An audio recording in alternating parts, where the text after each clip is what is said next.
যিগৰাকী মহিলাই তেনেকুৱা ধৰণৰ মন্তব্য কৰিছিলে আমি আজি গ্ৰেপ্তাৰ কৰিছোঁ লাহৰীঘাট থানাত আমি গোচৰ ৰুজু কৰি। এই সুমি নামের মেয়েটা কিতা লাগে অ্যারেস্ট হয়েছে আপনারা আগে ভিডিওটা দেখিলেন। আমি প্রথমে ছেলেটার ভিডিও লাগাইম, এরপরে মেয়েটার ভিডিও লাগাইম। এই মিয়া হো তহঁতক মিয়া বুলি ক'লে যদি বেয়া পাওঁ তহঁতক কি ক'ম আৰু চুট মাৰণি মিয়া বুলি ক'ম আৰু কি ক'ম মানে মাদাৰ চ'দ মিয়া। কিবা কৰিবি নেকি? মাদার সুত অসমীয়া অসমীয়া বুঝলি সুত মারনি কেলা মিয়া কি তোর হক্তি নাকি সুত দূর বাই। তো আপনারা তো ভিডিওটা দেখতে পারলাম। এই মেয়েটার দুষ্কৃতা হইতে এই মেয়েটার দুষ্টা হইল অসমিয়া হইয়া গালি দিছে, তাই না? কিন্তু এই মেয়েটার গালি কিতা লাগি দিছে, এই ছেলেটা মিয়া হইয়া গালি দিয়ে একটা ভিডিও পোস্ট করছে। ও ভিডিওটা উঠাইয়া মেয়েটা অহমিয়া বলে গালি দিছে। গালি দেওয়ার পরে মেয়েটারে অ্যারেস্ট করা হয়েছে। তো আসামর পুলিশ প্রশাসনকে কইতাম চাইয়ার আইন দিয়ে কইতাম চাইয়া যে মুসলমানে কোনটা হওয়ার বাদে আইন এত অ্যাডভান্স, পুলিশ প্রশাসন এত অ্যাডভান্স, আর হিন্দু মানুষের কিছু হওয়ার বাদে আইনিটা কুম্বা থাকে, আইনিটা খানা থাকে। আর হিন্দু মানুষের ওই জন্য কত মুসলমানের আল্লাহরে লইয়া নবীরে লইয়া কত জাত মানে কত জাত কুমন্তব্য কতরা ইটা মানে আইনে দেখে না, ইটা প্রশাসন মানে ইটা মানে ফিসে দিয়ে হরি যায়, প্রশাসন খাড়া হইয়া দেখাত থাকে।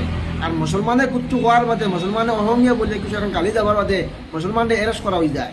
এই ছেলেটারে কিতা লাগে এখন মধ্যে অ্যারেস্ট করা হইল না।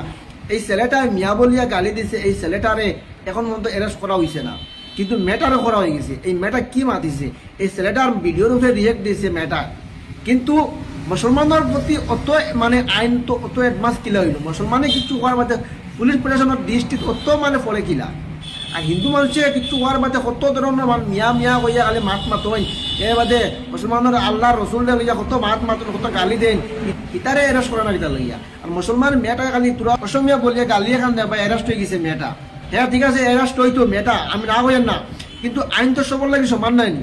ছেলেটা এখন মধ্যে অ্যারেস্ট হয়েছে না, মেয়েটা কিতা লাগে অ্যারেস্ট হইলি? মুসলমানদের লাগে আইন অত অ্যাডভান্স কিতা লাগিয়া, আইন তো সবার লাগে সমান নাইনি। ইগে যে মিয়া মিয়া মিয়া হইয়া যে গালি দিয়া যে ভিডিও বানিয়ে আপলোড করলো, হয় ইগো তো অ্যারেস্ট করা দেখলাম না। আর এই মেয়েটা অত জলদি অ্যারেস্ট হওয়া দেখিলে নাম কিতা লাগিয়া। মেয়েটার লাগে আইন আছে, ছেলেটার লাগে আইন নাই, মানে মুসলমানের লাগে আইন আর হিন্দুর লাগে আইন না। মানে ছেলেটা মিয়া মিয়া হইয়া অত গালি দিল, অত বাদ বেলা ব্যবহার করলো, এরপরেও তো ছেলেটা অ্যারেস্ট করলা না। আর মেয়েটা সামান্য 2 মাস মাথায় মেয়েটা অ্যারেস্ট হয়ে গেছে। মানে মুসলমান কিতা অহমিয়া নাই, মুসলমান কিতা কোনো বাবর জায়গাত না কোনো দাদার জায়গাত বসবাস করতরা। হ্যাঁ, মুসলমান কিতা অসমিয়া নাই। গেল কালকে দেখলাম ইউপির মাজার এখন ভাঙ্গি দিলাম হিন্দু মানুষে, পুলিশ তারও খাড়া হইয়া দেখে ভাইয়া এসা মত করো, এসা মত করো। হ্যাঁ, লাঠি খানো আসলো, বন্দুক খানো আসলো। মুসলমানে কোনটা করলে তো লাঠিও খামো লাগলো না, বন্দুকও খামো লাগলো না, বুঝছো নি? তো ভিউয়ার্স, যখন এইরকম ভিডিও আপনারা শেয়ার করতে পারিলেন, এইরকম ভিডিও আপনার সামনে মাত্র শেয়ার করবা। আর এই ভিডিওটা আমার পুলিশ প্রশাসনের কাছে পৌঁছেই দেখো। আর আমি আসামের পুলিশ প্রশাসনকে আমি কিতা দিয়ে ধন্যবাদ দিতাম, আমি কোনো বাসা তোকে ফাইয়ান না। তো ভিডিওটা যত শেয়ার করবা।